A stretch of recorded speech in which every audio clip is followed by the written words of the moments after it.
생각할 것은 자라가야 합니다. 우리가 그 질병 중에 그 프로제리아라고 하는 그런 질병이 있어요. 그것은 아마 여러분들이 보셨을, 아마 해외 토픽이라든지 그때 보셨을 거예요. 뭐냐면 그것은 성장이 멈추는 겁니다. 나이가 3살 이전에 병에 걸리게 되어지고 3살 때가 되면 성장이 멈추고 급격하게 노화된다는 거예요. 그러니까 얼굴은 아이 얼굴인데 주름이 잔뜩 끼고 이게 완전히 노화되는, 그렇게 해서 일찍 죽는 경우를 보게 되어집니다. 또 질병 하나 중에 하이랜드 증후군이라고 하는 그 질병이 있는데 그것은 노화가 되질 않는다는 거예요. 그래서 그것은 10년까지 이제 성장이 딱 멈추고 나서는 그냥 노화가 되지 않는데, 그러면 노화가 되지 않으면 좋을 것이냐? 아닙니다. 보통 30살 이전에 다 생명이 끝난다는 것입니다.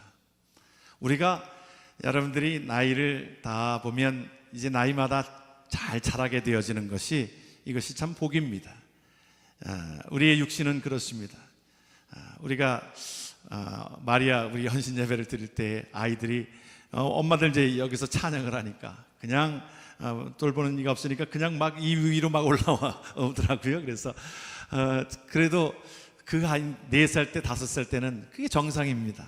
뭐 우리가 그 나무랄 수 없는 거예요. 보통 이 강단에서 설치고 왔다 갔다 하는 아이들이 보통 목사가 되더라고요. 왔다 갔다 하고 또 여자들은 또 설치고 왔다 갔다 하면요 사모 되더라고요. 보통 아마 제 아내도 그랬을 것 같아요. 아마 그 강단에서 그러면 참 그래도 교회 와서 이렇게 하다 보면요 그런 분들이 많이 있어요. 그런데 4살, 5살 그때에 막 와서 하니까 좀 당황이 된 분들도 있을 거예요. 그래서 보니까 그 중에 우리 교회 이육종 목사님 그 아들이 조금 그 키가 커요. 그래서 걔가 막 올라오더라고요. 그래서 데리고 내려가서 좀 타이르나 보다 그랬더니 똑같이 놀더라고요. 앉아서 계속 뭐 또 가기 옆에 앉고 막 보니까 나중에 물어보니까 키만 조금 컸지 나이가 똑같다고 그러더라고요. 그래요. 4살 때 5살 때 그거 당연한 것입니다. 그런데 중학교 돼가지고 고등학교 돼가지고 똑같이 여기 와가지고 설쳐대고 여기 앉고 왔다 갔다 한다고 그러면 문제 있을 것입니다. 그 나이마다의 어떤 자기의 수준이 있어요. 우리 신앙생활도 마찬가지입니다. 우리 신앙생활 하는 가운데서도 처음에 우리가 예수를 처음 믿게 되어지면 시험거리도 많고 여러 가지로 우왕좌왕하기도 하고 실수하기도 하고 또 그렇습니다. 그런데 우리가 그 가운데 나이가 들고 이제 신앙의 연륜이 높아지고 그러면서도 교회에 문제를 일으키고 힘든 일들을 또 그렇게 하면서 시험을 뛰어넘지 못한다고 하면 하나님 보시기에 마음이 안타까운 거예요. 예수님은 어릴 때의 나이가 나와요. 누가복음 2장 52절에 보면 예수는 그 지혜와 키가 자라가며 하나님과 사람에게 사랑스러워 가셨다. 예수님은 그 모든 밸런스 있는 삶을 사셨습니다.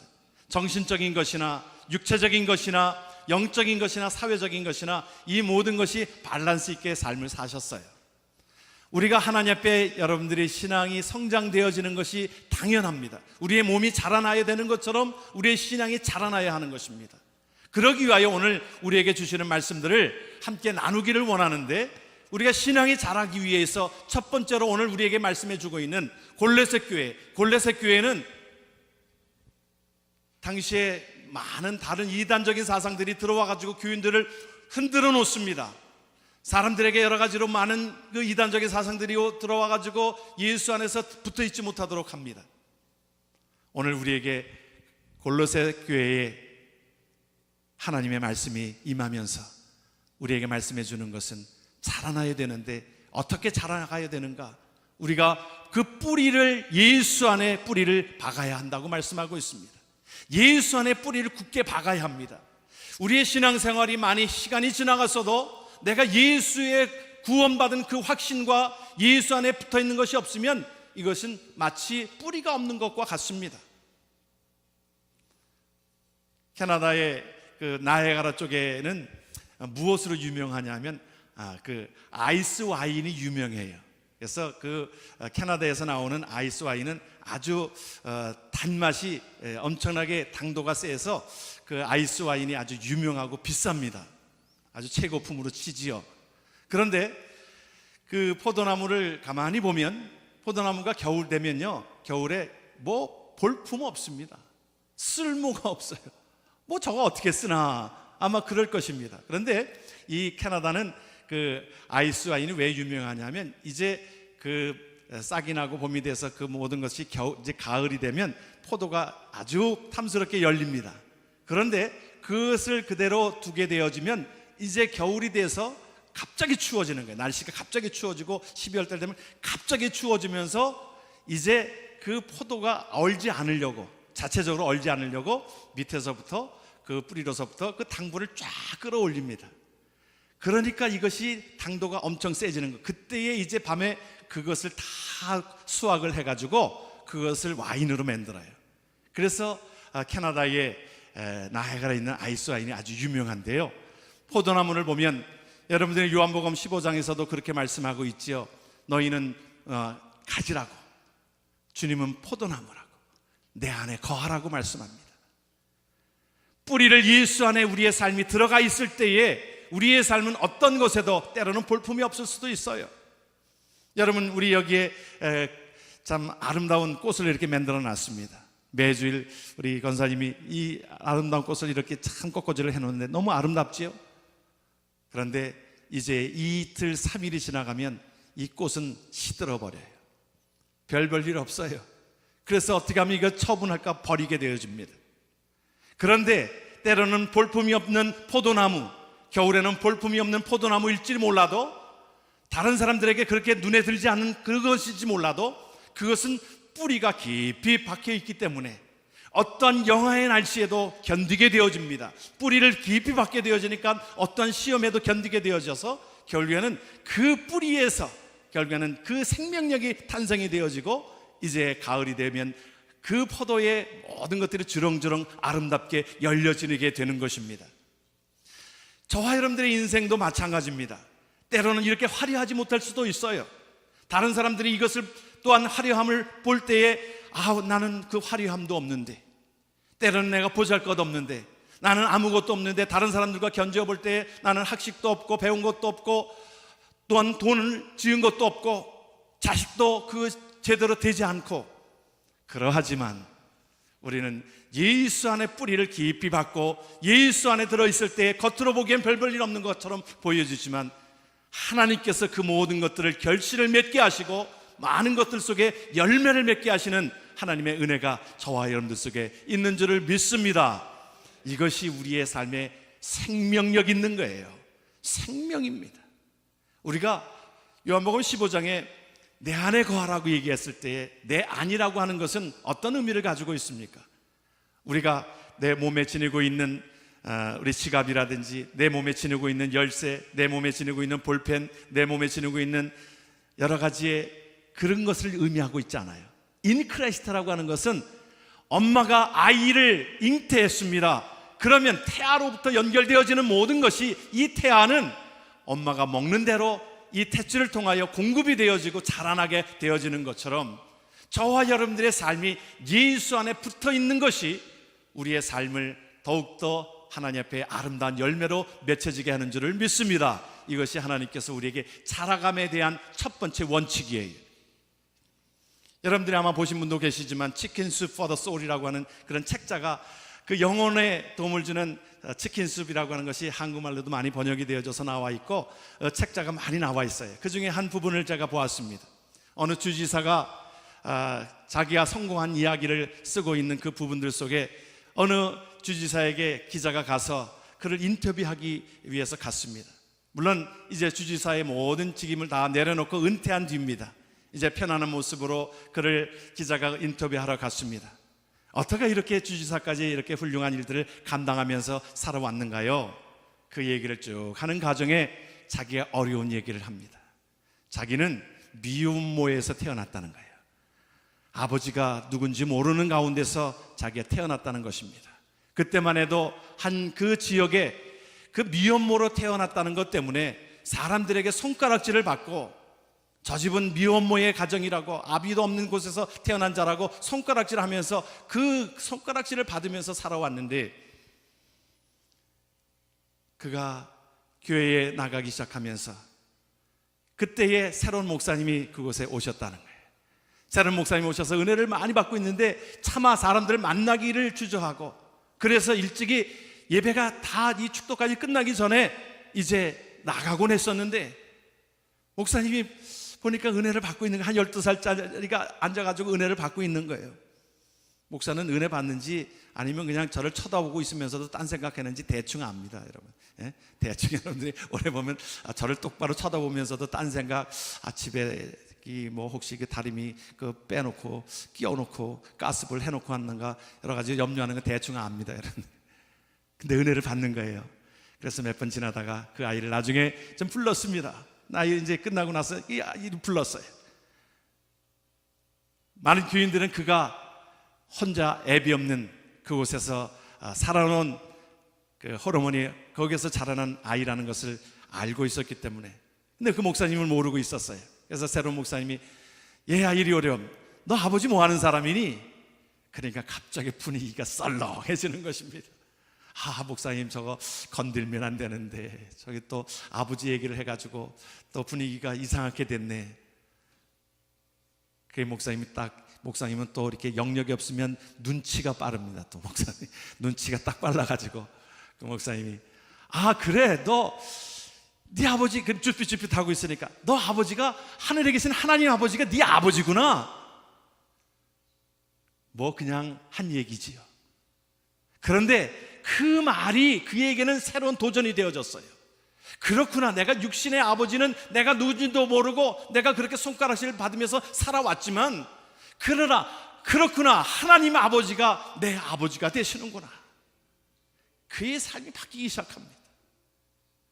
그러면서 내 아버지가 계시는데, 내 하나님 아버지가 내 아버지신데 내가 무엇을 두려워하리요, 무엇을 부끄러워하리요. 그러면서 새 힘을 얻고 공부를 하고 그 모든 일에 감당하여서 주지사까지 감당하였다는 얘기를 하게 되어집니다. 기자는 눈물을 흘리면서 그 글을 씁니다. 그래요, 우리가 때로는요, 우리에게 육신으로 보면 우리가 비교하는 가운데 다 부족함이 있고 어려움이 있고 다 그렇습니다.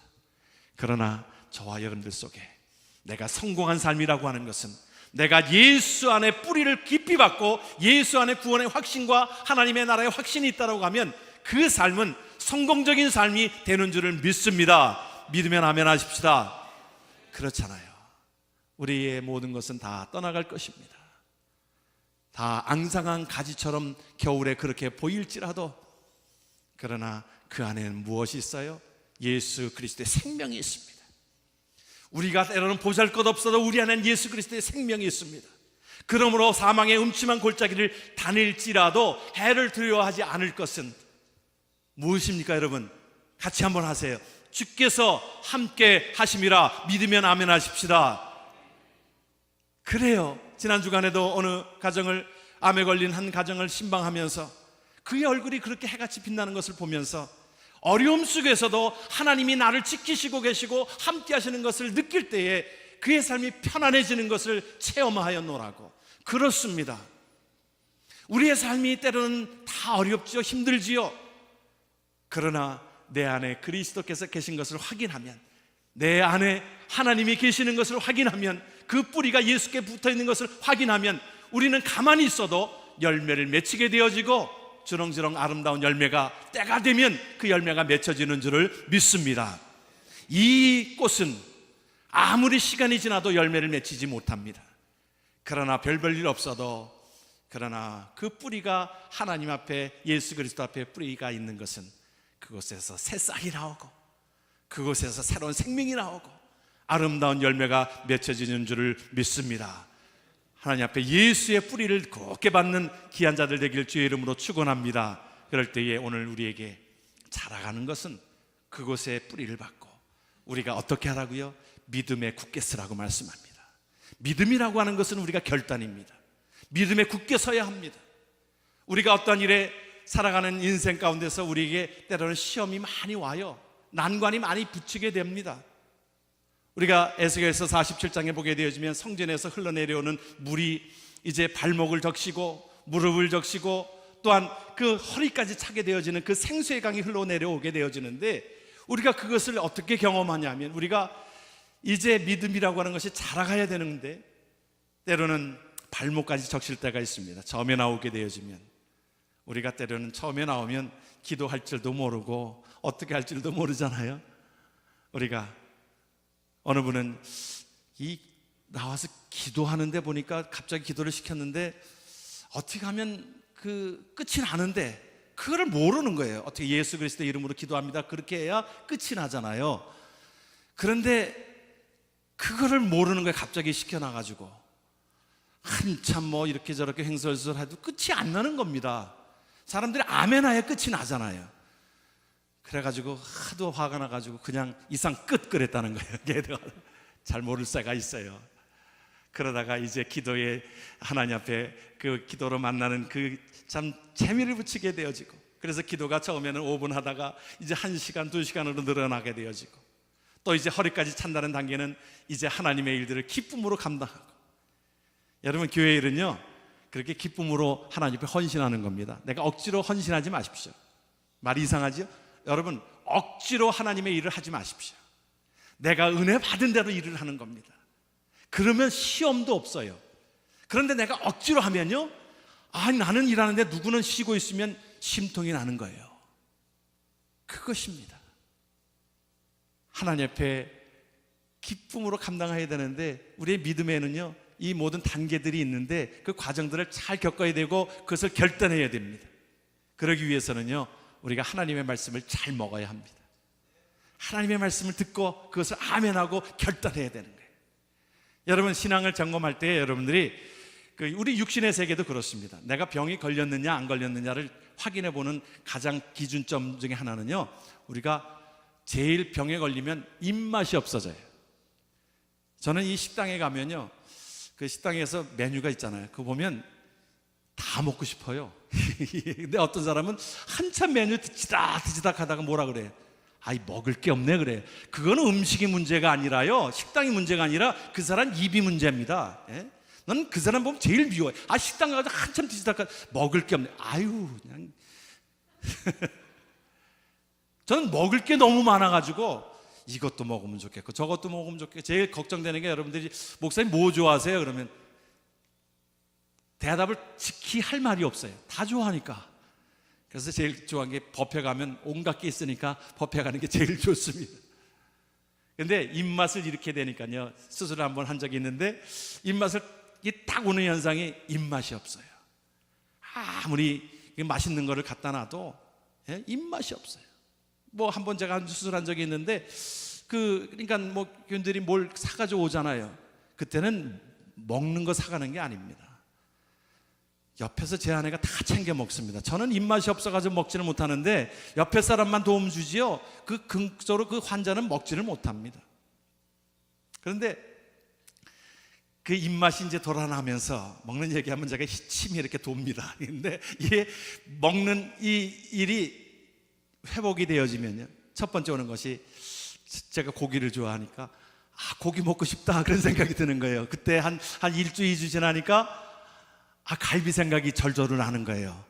그래서 제일 먼저 간 데가 이제 갈비집입니다. 갈비 가서 먹었는데 그러면서 입맛이 살아납니다. 건강이 회복이 되어지면 입맛이 살아나는 것처럼 우리의 신앙, 여러분들이 우리가 말씀은 물론 목사가 말씀을 준비하기 위하여 목숨을 걸고 하나님 앞에 그 말씀을 잘 준비합니다. 그래도요, 여러분 입맛이 없으면 그 말씀이 재미가 없어요. 그것이 은혜가 되지 않아요. 우리가 수없이 말씀을 접할 수 있는 기회가 얼마나 많이 있습니까? 요즘처럼 말씀의 홍수 속에 살아갑니다. TV를 틀거나 아니면 뭐 스마트폰을 틀어도 유명한 목사님의 설교를 쉽게 들을 수 있고, 어느 분은 그렇게 묵상을 한다는 거예요. 월요일 날 아침에는 어느 목사님 설교를 듣고 화요일날은 어느 목사님 설교를 듣고, 요즘에는 쉽게 채널만 틀면 목사님 설교가 쑥쑥 나와요. 그런데 내가 입맛이 없으면, 영적으로 병들어 있으면 입맛이 없습니다. 입맛이 없기 때문에 이것이 신앙이 자라지 않는 거예요. 먹지 못하면 영양실조 걸리게 되어집니다. 믿음이 자라기 위해서는 하나님 앞에 내 자신을 돌아보면서 하나님 앞에 그 모든 것들을 감당하고 하나님의 말씀이 꿀송이처럼 단 것이 우리의 삶 속에 있어져야 될 줄 믿습니다. 여러분, 우리의 신앙은요, 계속 사탄이 계속 우리를 시비를 겁니다. 신앙생활 못하도록. 올 골로새서 교회도 마찬가지였거든요. 시험이 자꾸 들어요. 여러분 시험 들지요? 그런데 그 시험은 성경에서 우리가 한국말로는 시험이라 그랬지만 성경에서 보면, 영어로 보면 템테이션이 있고 테스트가 있어요. 그런데 어쨌든 간에 하나님이 주시는 그 시험의 과정이든 사탄이 주는 유혹의 과정이든 어떻게 해야 돼요? 이기고 봐야 될 일입니다. 어느 분은 그래, 나 시험 받았어. 뭐 어쩌자는 겁니까? 예? 하나님 말씀 받지 못하면서 시험은 다 받았다는 거예요. 그러면 이기고 봐야 될 일입니다. 어쨌든 간에 이 유혹이든 테스트든 시험은 이기고 봐야 될 일이에요. 우리가 때로는요, 가까운 사람에게서 시험이 옵니다. 목사에게서도 시험이 오고요. 여러분 아시죠? 전에 제가 한국에서 전도사 시절 때에 섬겼던 교회에 한 분이, 그 목사님이 신방 갔다 와가지고 시험 받았어요. 나중에 들어보니까 이제 제가 고천 지역에, 경기도 고천에서 전도사 생활을 할 때입니다. 그때에 그 고천에서 서울대학 가기는 쉽지 않습니다. 뭐 요즘에는 더 어렵죠. 뭐 서울대학이 아니라 뭐 서울약대 그러면은 서울에서 약간 먼 데를 약대라고 그러대요. 예, 서울에서 약간 먼 데를 그냥 지방대학이라도 약간 먼 데를 서울약대라고 그러는데, 아주 상당히 먼 데는 서울상대라고 그럽니다. 예, 그런다 그래요. 한국에서 고등학교 3학년짜리들이요, 한국에서 산산 다음에 귀한 게 고3이랍니다. 예, 산산 다음에 고3은 아주 대학 들어가기 위해서 아주 머리를 싸고 공부를 합니다. 그런데 저희 섬기던 교회에서 진짜 서울대학, 서울 뭐 약대가 아니고 서울 상대가 아니고 진짜 서울대학을 들어갔어요. 그때만 해도 서울대학 들어가면요, 프랜카드를 붙일 때입니다. 우리 뭐 동네에서 서울대학 나왔다고, 서울 들어갔다고. 그럴 때에 그 목사님이 얼마나 감사해요. 가가지고는 말씀을 하면서 무엇에 시험 받았냐 하면, 어휴, 개천에서 용 났네 그랬거든 말이에요. 그것은 사실은 용이 났다는 말이지 그 집안이 개천이라는 말은 아니잖아요. 그런데 그 말에 시험이 된 거예요. 아니, 우리 집안이 어떤데 왜 개천이라고 그랬냐 이거예요. 생각하기 나름입니다.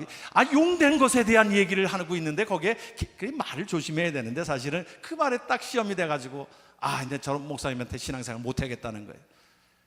우리가 어떤 일이에요? 시험 받기로 말하면 별것 아닌 것 가운데 그 핵심을 모르고 자꾸 아웃사이드에 있는 걸 가지고 시험이 듭니다. 시험은 뛰어넘고 볼 일입니다. 그러면 우리가 믿음의 경주를 할 때에, 여러분 성경에 보면 경주하는 자라고 그랬거든요. 경주하는 자라고 얘기할 때에 보면 마라톤 경주를 얘기합니다. 마라톤 경주를 얘기할 때에 보면 마라톤 경주하는 사람들의 이야기를 한번 들어보십시오. 42.195를 뛰는 데 있어서 한 4분의 1을 뛰고 나면 포기하고 싶다는 거예요. 포기하고 싶다는 거예요. 너무 힘들다는 거예요. 그런데 그거를 고비를 딱 넘기게 되면 또 간다는 거예요. 달린다는 거예요. 그리고 한 21km 지점에 절반 정도 도달했을 때 그때에 진짜 눕고 싶대. 포기하고 싶다는 거예요. 그런데 그것을 이겨내고 뛰어넘으면 이제 간다는 거예요. 어디까지 가느냐 하면 한 4분의 3까지 가가서는 진짜 견디기 어렵답니다. 그냥 퍼지고 싶다는 거예요. 그냥 쓰러지고 싶다는 거예요. 그런데 그거를 딱 넘기게 되어지면 42.195를 그것을 완주할 수 있는 힘이 생긴다라고 하는 것입니다. 우리 신앙생활 가운데 여러분들 테스트가 있고 템테이션이 있어요. 시험이 있어요. 믿음으로 잘 이겨내길 주의 이름으로 축원합니다. 내 능력이 아니라 하나님 도와주세요. 이것을 이길 수 있도록 도와주세요. 다른 사람에게 그 모든 것을 책임을 전가시키고 불평하고 짜증내는 것이 아니라, 하나님 내가 이 시험을 잘 견디게 해주세요. 여러분, 아브라함이 하나님 앞에 시험을 받았습니다. 어떤 시험을 받았어요? 아들을 드리라는 겁니다. 그럴 때에 그가 다른 사람이랑 의논했다고 얘기를 해보십시다. 하나님의 음성을 들었어요. 하나님 앞에 드려달라고, 하나님 앞에 하나님이 시험하시려고 아브라함을 부르셔서 이삭을 달라고 했을 때 아내에게 얘기했습니다. 얘기를 들어서, 무슨 그런 일이냐고, 당신 잘못 들은 거라고, 당신 나이가 들어가지고 잘못 헷갈린 거야, 얘기할 수도 있을 것이고 아마 그랬을 것입니다. 그런데 아브라함에게 있어서는 그 모든 것들을 믿음으로 잘 감당했어요. 하나님께서 주셨다가 하나님이 가져가시는데 드려야지. 그냥 희끑만 한 게 아니었습니다. 왜 그러냐면 희끑만 했다고 하면 하나님이 그렇게 급하시지 않았을 거예요. 근데 성경에 보게 되니까 하나님이 급하셨어요. 진짜 죽이겠거든요. 그러니까 성경을 보니까 아브라함아 아브라함아 2번씩 부르셨어요. 이제 알았다 됐다. 너 죽이지 마라. 너 준비한 순양이 그대로고 있으니까 이제 죽이지 말고 준비한 양 수양을 가지고 제사를 드려라. 그 모든 믿음의 과정을 잘 통과한 후에 하나님 앞에 아브라함은 하나님 앞에 인정받는 자가 되지 않습니까? 하나님 앞에 모든 축복을 받지 않습니까? 우리가 그럴 거예요. 아브라함 얘기하면 그는 아브라함이니까 나는 뭐 도저히 따라갈 수가 없는데. 저는 그렇습니다. 우리가 인간성으로 말하면 저는 아브라함보다는 낫다 그렇게 생각합니다. 여러분은 어떠세요? 인간성이요, 아브라함은요 자기 생명 살려고 아내를 뭐라고 그래요? 누이라고 속였던 사람입니다. 최소한 우리 남자들 그렇지는 않잖아요. 별로 아멘이 없는데 여러분, 그렇지 않잖아요. 우리 한 아내를 지키기 위해서 목숨 걸잖아요. 아멘 좀 하세요, 남자들. 예? 옆에 듣도록 아멘 좀 하세요. 그 정도의 그 의리는 있잖아요. 아니, 자기 목숨 살기 위해서 아내를 누이라고 속여서 아내가 어떻게 되든 상관이 없습니까? 자기 목숨만 살면 됩니까? 그러한 인간보다는 인간성은 낫다는 말이에요. 저는 성경에 실수된 부분들을 우리 성경의 인물들 야곱이라든지 아브라함 그때에 은혜가 돼요. 나는 그보다 좀 조금 낫다. 그런데 하나님의 은혜로 믿음으로 잘 감당하였으므로 믿음의 조상이 된 것처럼 우리가 그 믿음의 과정들을, 우리의 시험을 잘 이겨내고 나아갈 때에 우리는 믿음의 조상이 될 수 있고 믿음의 가장이 될 수 있고 하나님 앞에 은혜 받는 자가 될 줄 믿습니다. 그러기에 믿음은 이것을 우리가 뛰어넘고 볼 일입니다. 이겨내고 볼 일입니다. 시험은 이겨내고 볼 일입니다. 마지막으로 오늘 우리에게 어떤 것이 우리를 자라게 합니까? 우리에게 감사가 넘치게 하라 그랬어요. 우리의 신앙생활 하는 가운데 감사가 넘치게 하라, 감사함을 넘치게 하라. 감사는 어떤 능력이 있습니까? 감사는요 할수록 풍성해집니다. 감사는요 할수록 감사한 일이 많아집니다. 감사는요 자신과 다른 사람을 기쁘게 합니다. 그런데 원망과 불평은 뭐예요? 원망과 불평은 할수록 많아져요. 원망과 불평은 할수록 가슴이 답답해져요. 원망과 불평은 남을 기분 나쁘게 만들어요.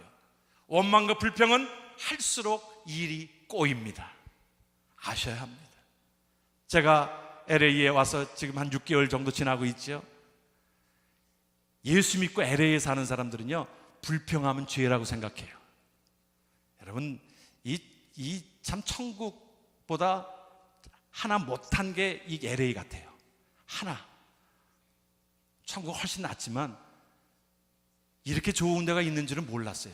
여러분들 말씀을 별로 잘 안 하셨는데요, LA 정말 좋은 데입니다. 보니까 제가 새벽마다 나오면서 참 날씨 좋다, 상쾌하다.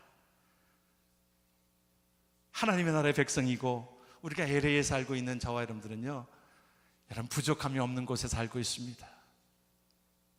그러기에 우리의 입에서 어떤 일로 인해서 불평하고 짜증내는 거, 이게 죄입니다. 어느 사람이 실험을 했어요. 어느 지역을 한 마을을 두고 실험을 했는데 그 사람이 매일매일 그 집 앞에다가 10,000원씩을 갖다 놨습니다.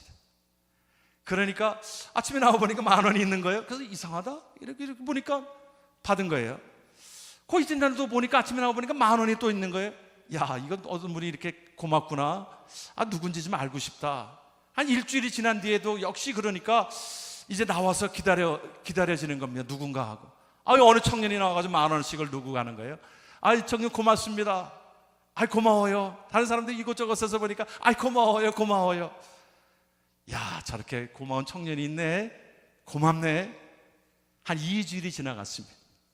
2주일이 지나갔을 때 이 실험자, 이 청년이 그곳에 가서 10,000원을 눕고 간 것이 아니라 그냥 지나갔어요. 그러니까 저 이상한 사람이네 저거. 어떤 사람이 그거 이상하네, 오늘 왜 돈 안 주고 가는 거야? 그것이 이틀째 되면서 이제 이곳저곳에서 불평하기 시작합니다. 이봐 청년, 왜 돈 안 주는 거야? 왜 내 돈 안 주는 거야? 왜? 내 돈이 되어져 버렸습니다. 사람이요, 그게 받은 것이 의당 받는 것처럼 생각하는 거예요. 여러분, 하나님이 은혜를 우리에게 주셨으므로 모든 것들, 여러분들이 누리는 것들이 의당받는 것처럼 생각하고 있다가 조금 비가 오거나 굳은 것이 있거나 조금 마음 상하는 것이 있으면 우리의 입에서 쉽게 나오는 것이 불평이고 짜증이고, 결국엔 그것이 우리의 삶을 망쳐버리고 결국에 우리의 신앙도 자라지를 못합니다. 때로는 내가 어려울 때가 있을 수도 있어요. 고난 가운데 있을 수도 있어요. 하나님, 이 일을 통해서 하나님 나에게 주시는 메시지가 무엇입니까? 우리가 기도하기를 원하고 하나님 앞에 간구하기를 원하고 그 모든 것들을 다른 사람에게 책임을 전가시키는 그것이 아니라 하나님이 나에게 주신 은혜. 그래서 데살로니가 전서 5장 17절은 뭐라고 말씀합니까? 범사에 감사하라 그랬어요. 범사에 감사하면 우리의 삶이, 다니엘의 기도는 바로 그것이었습니다. 그가 이유를, 그 모함을 받아가지고 죽게 된 지경에 있어서도 그것에 불평하거나 짜증내지 아니하고 소년이었지만 하나님 앞에 감사의 기도로 나아갔던 그것을 인하여 사자가 꼼짝 못하게 합니다. 하나님께서 하신 일이죠. 감사는 능력을 만들게 하는 줄을 믿습니다. 아무것도 염려하지 말고 오직 모든 일에 기도와 간구로 너의 구할 것을 어떻게 감사함으로 하나님께 아뢰라. 지각에 뛰어나신 하나님의 평강이 너희의 마음과 생각을 지키시리라. 할렐루야. 그러기에 우리의 감사 속에 나아갈 때에 우리의 신앙은 자라게 될 줄을 믿습니다. 우리의 결론적으로 한 시를 여러분에게 소개하면서 말씀을 맺기를 원합니다. 승자와 패자에 대한 시입니다. 승자는 구름 위에 태양을 보지만 패자는 구름 속에 비를 본다. 승자는 눈을 밟아 길을 만들지만 패자는 눈이 녹기만을 기다린다. 승자의 주머니 속에는 꿈이 있지만 패자의 주머니 속에는 욕심이 있다. 승자가 즐겨 쓰는 말은 다시 한번 해보자 이지만 패자가 자주 쓰는 말은 해봐야 별 수 없다이다. 승자는 꼴찌를 해도 의미를 찾지만 패자는 1등을 했을 때만 의미를 느낀다. 승자는 달리는 도중에 이미 행복해 하지만 패자는 경주가 끝나봐야 행복이 결정된다. 승자는 모든 문제에서 해답을 보지만 패자는 모든 해결에서도 문제를 찾는다. 승자는 죽을 때까지 성장하지만 패자는 죽기 전에 이미 성장을 포기한다. 어떻게 하실 것입니까? 우리가 날마다 자라기 위하여 예수 안에 뿌리를 받고 믿음을 더욱더 키우며 감사로 나아가는 복된 자 되기를 주의 이름으로 축원합니다. 모두 일어나셔서 우리 예수 안에 거하는 삶을 하나님 앞에 고백하십시다. 나의 안에 거하라. 나는 내 하나님이니 모든 환난 가운데 너를 지키는 자라. 두려워하지 말라. 내가 널 도와주리니 놀라지 말라. 내 손 잡아주리라. 우리를 하나님께서 내가 너를 지명하여 불렀다고 말씀합니다. 너는 내 것이라. 너의 하나님이라. 내가 너를 보배롭고 존귀하게 여기노라. 너를 사랑하는 내 여호와라. 하나님이 우리에게 말씀하십니다. 예수 안에 거하는 귀한 삶이 되기를 주의 이름으로 축원합니다. 우리가 하나님 앞에 말씀을 기억하면서 우리의 고백을 하나님 앞에 드립니다.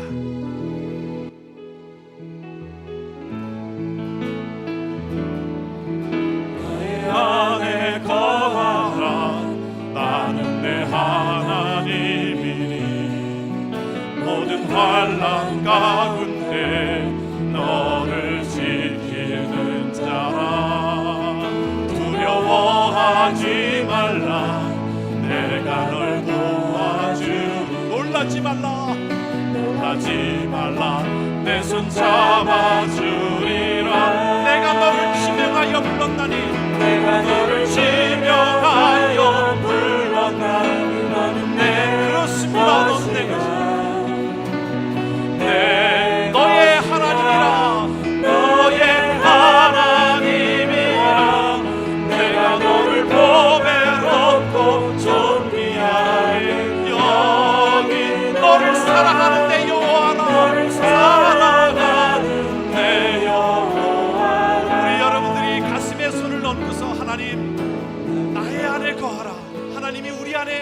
원하십니다. 우리가 하나님 앞에 고백하며 우리의 오른손을 가슴에 얹고 우리 하나님 앞에 고백하며 나의 안에 거하라 나는 내 하나님이니 하나님의 은혜를 찬양하며 하나님 앞에 나아갑니다.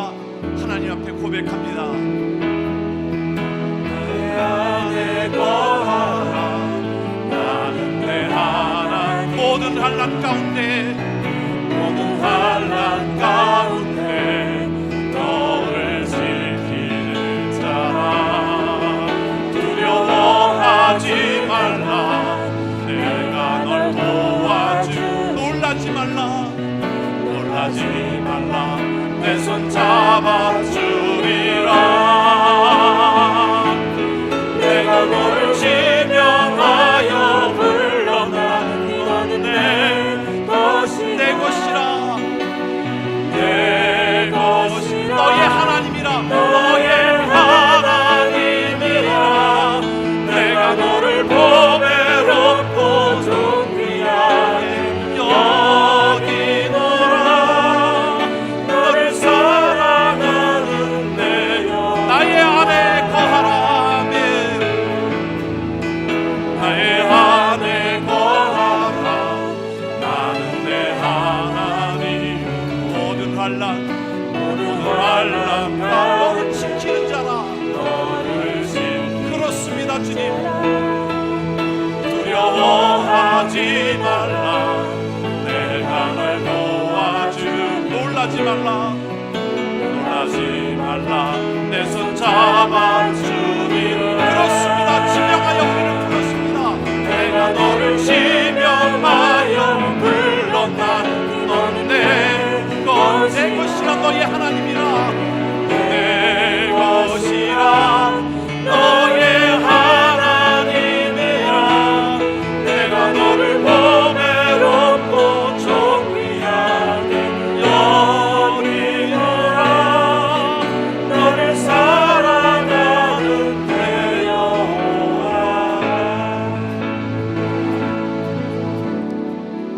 이제는 우리 구주 예수 그리스도의 은혜와 극진하신 하나님의 사랑과 성령님의 감화감동 역사 교통하심이 날마다 자라감으로 믿음으로 하나님을 기쁘시게 하기를 원하는 성도들 머리머리 위에 이제부터 영원토록 함께 하시기를 간절히 축원하옵나이다. 아멘.